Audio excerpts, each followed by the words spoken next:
فرمایا جب بندہ اپنا حق نہیں لے سکتا نا، یہ بھی اس کے وجود میں غم پیدا کرتا ہے۔ ایک مرتبہ کوئی آپ کے پیسے کھا گیا، چلو آپ نے معاف کر دیا، لیکن ایک مرتبہ نہیں، کوئی زبردستی آپ سے آپ کا موبائل چھین کے جائے، آپ کے پیسے چھین کے جائے، بھلے وہ 100 روپے ہوں، تو آپ کو کیا ہوتا ہے؟ دکھ ہوتا ہے۔ امیر المومنین علی ابن ابی طالب، صلوات پڑھے مولا کی شان پر۔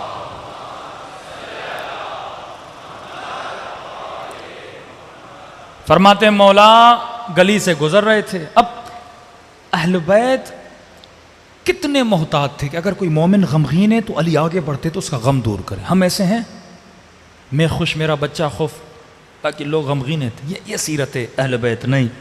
گلی سے گزر رہے ہیں، علی کی نگاہ ایک جوان پر پڑی، دیکھا سارے بچے کھیل رہے ہیں خوش، لیکن یہ غمگین ہے، چہرے پہ غم ہے۔ آگے بڑھے کا جوان ادھر آیا، کہا کیوں اتنا غمگین ہے؟ کہا میں یتیم ہوں۔ امام نے کہا اس کی ماں کو بلایا جائے۔ ماں کو بلایا، کہا تیرا بیٹا اتنا غمگین، یتیم تو اور بھی ہیں لیکن اتنا غم؟ کہا مولا میرا شوہر تاجر تھا، 4 دوستوں کے ساتھ تجارت پہ گیا، کافی عرصہ کوئی خبر نہیں تھی۔ جب اس کے دوست واپس آئے، انہوں نے کہا کہ آپ کا شوہر سفر میں مر چکا ہے، تھوڑے بہت ہمارے پاس پیسے تھے، ہم نے غسل دیا، کفن دیا، اسے دفن کیا، لیکن مولا مجھے اس کی بات پہ شک ہے، کیونکہ میرے شوہر کے ساتھ بہت زیادہ مال تھا، منال تھا، پیسے تھے، کہاں گئے؟ انہوں نے 1 روپیہ نہیں دیا۔ امام نے کہا فیصلہ نہیں کروایا؟ کہا گئے تھے قاضی شرح کے پاس، وہ 4 تھے، میرے پاس کوئی گواہ نہیں تھا۔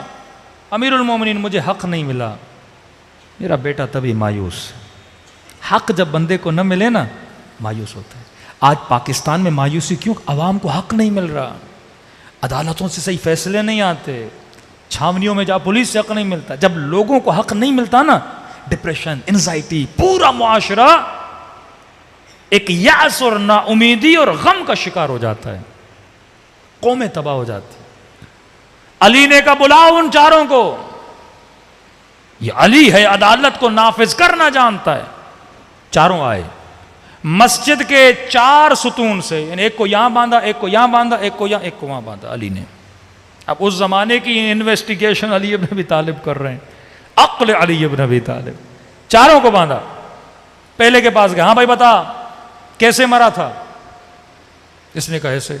دوسرے کو کہاں دفن کیا تھا؟ وہاں پہ۔ تیسرے سے پوچھا کہاں دفن کیا تھا؟ اس نے کوئی اور جگہ بتائی۔ چوتھے سے پوچھا، اس نے کچھ اور بتایا۔ امام نے کہا 4 جھوٹ بول رہے ہیں۔ جھوٹ کو پکڑا، انہوں نے اعتراف کیا علی ابن ابی طالب مال کی لالچ کی خاطر ہم نے دوست کو قتل کیا۔ امام نے کہا ان پہ حد شرعی جاری کروں گا، اور اس خاتون کو اس کا حق واپس دلایا۔ تب جا کے اس جوان کے چہرے پہ خوشی آئی۔ آج ہم شیعہ غمگین ہیں کیونکہ حسین کو مارا گیا، سیدہ کے گھر کو آگ لگائی گئی۔ آج تک آل رسول کو حق نہیں ملا کیونکہ ان کے قاتلوں کی تعریفیں ہوتی ہیں۔ فرمایا خوشی کب ملے گی؟ یہ خوشی کا جب فرزند زہرا کا ظہور ہوگا، جب حق حقدار کو واپس ملے گا، تب مومنوں کے لیے خوشی کا دن ہوگا۔ لیکن فرمایا مومن جس کے دل میں خوف خدا ہے، یہ بانشات رہتا ہے، کیونکہ کب موت آتی ہے کیا ہوتا ہے اس سے پرواہ نہیں ہوتی، یہ ڈرتا ہے تو اللہ سے ڈرتا ہے۔ اصل خوف جہنم کا خوف ہے، جہنم کی آگ کا خوف ہے۔ ایک روایت پڑھ رہا تھا، اس میں لکھا تھا کچھ اپنے، غیروں کی بات نہیں کر رہا، کچھ بے عمل شیعہ 300 سال عالم برزخ میں جلتے رہیں گے۔ 300 سال، 300 سال کے بعد خدا اہل بیت کو اجازت دے گا کہ اب اس کی شفاعت کر سکتے ہو۔ شفاعت تو ہونی ہے نا، لیکن کتنے سال بعد؟ تو فرمایا آؤ مجلس حسین میں توبہ کرو اپنے گناہوں سے، خطاؤں سے۔ خدا کہتا ہے جب تک زندہ ہو مہلت ہے، روح نکل گئی مہلت ختم۔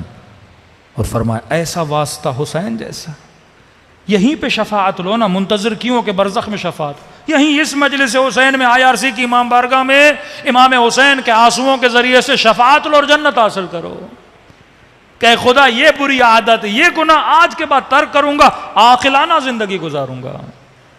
فرمایا جنت تیری ہے، دیر یا زود ہر کسی نے دنیا سے جانا ہے۔ فرمایا مچھر کے پر کے برابر بھی اگر پلکیں گیلی ہو جائیں، خدا اس کا اجر بھی ضائع نہیں کرتا۔